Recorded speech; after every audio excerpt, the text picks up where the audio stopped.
Coming back today to check the game cams, see if there's anything on this camera.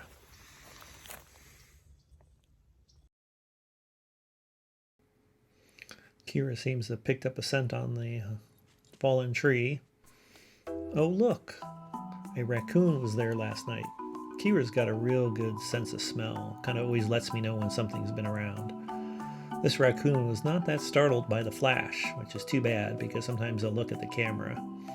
I'll show you some different photos over the years where they stopped and looked at the camera. Here, this is what was captured during that sequence. Got a few interesting ones, and the raccoon's off, and it took an extra picture too. Let's take a look at this. We're going to crop in here, and he's sniffing the trigger. I don't like the trigger, it's not very attractive, but it's interesting because the raccoon's interested in it, so I don't mind leaving that in. Let's see what else we have here. He's kind of walking along, not looking at the camera, but you know, you can't have that. Sometimes they just look because the camera clicks. This one obviously has been photographed before and is not worried about the flashes, which is good. You don't want them to be scared every time a flash goes off. He's kind of smelling that leaf. Let's go back. Let's crop in there. See what we got. I guess raccoons, like cats and dogs, can use their tongue to help aid in their smell, because this one has knocked the leaf over and it's using its tongue to kind of sniff what's going on. That's kind of interesting.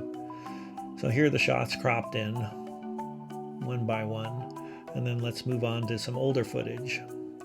We had a bunch of raccoons back in 2021. Here's 7 raccoons that came in on this particular night.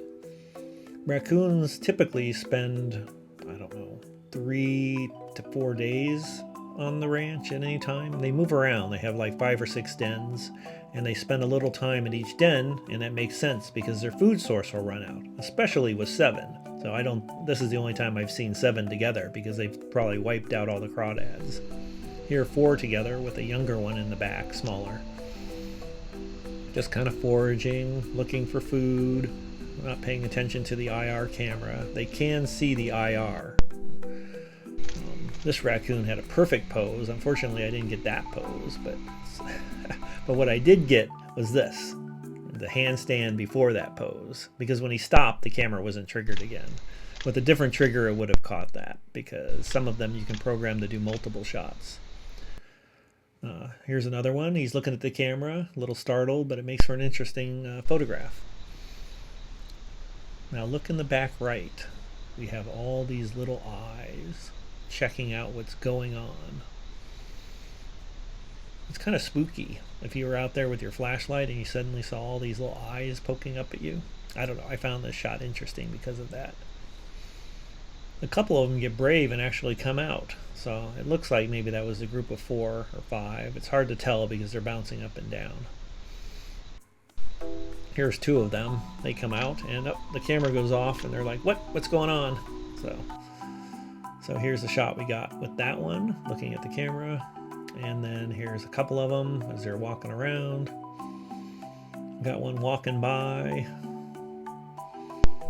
And then here's a laser trigger. And what's interesting about this is when he triggers the laser, it takes 3 shots.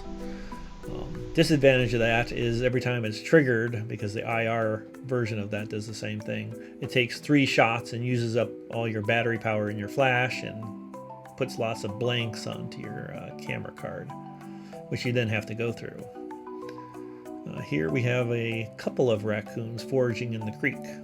This is right on their log. There's no DSLR setup, so this is just footage that showed me the raccoons do frequent this area, and maybe I should set my camera up. This would have been a great pose if the camera had been set up. They're kind of sniffing around, looking. It's fascinating to watch these animals kind of in their natural habitat and just what they do out in the wild.